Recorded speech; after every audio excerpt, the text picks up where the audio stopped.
Hello guys, ito yung yan yung horn relay guys, ano. Bali ginagamit yan ito at ito naman yung kanyang busina o yung horn, ano. Yan. Yan yung horn. Itong relay guys, yan ang pinaka nagsiswitch, ano, sa ating horn para lang sa ganun hindi mapudpud yung ating switch talaga, no?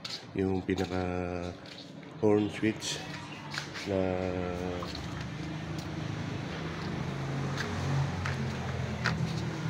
yung pinaka horn switch natin hindi mapupudpud sa kapindot-pindot natin. So bali may auxiliary relay siya. Itong relay na to guys, bali 5 terminal niya, lima, no? Bali yung dilaw na yan yung 8786 8586 guys, yan yung numbering niya, no? 8586. Bali yan yung nakikita nyo yan, no?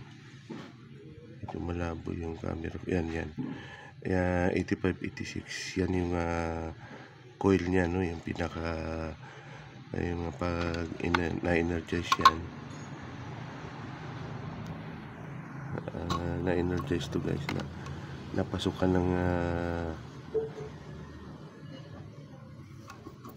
siya ng battery ng supply, yung 8586 may energize siya.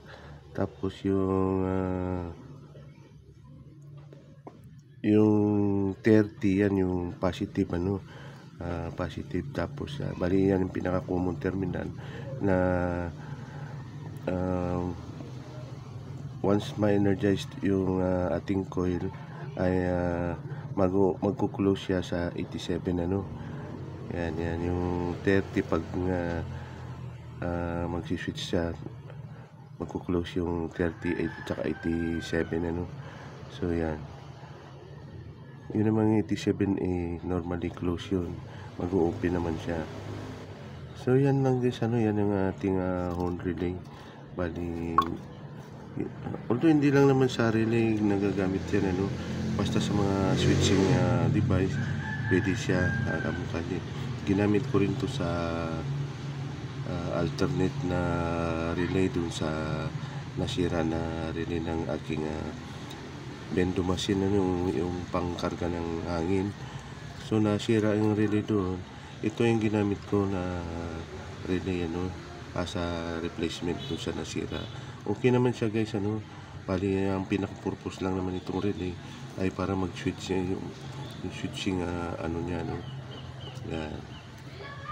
So yan lang guys, ano. Sana may nakuha kayong idea about sa ating horn relay, no. Basta tatandaan nyo lang guys, yung dalawang dilaw na yan yung coil, yung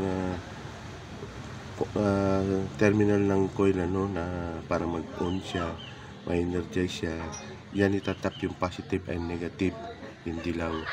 Ngayon itong pula, yan yung common na galing sa line, ano, yung positive natin. So pag na-energize siya, yun na nga, magkakaroon siya ng switching action. Yung positive na magkukontak siya dito sa kulay blue na number 87 para kung halimbawa horn siya, pag pindot mo ng ano, tutunog yung ating horn siya, yung busina, ano guys.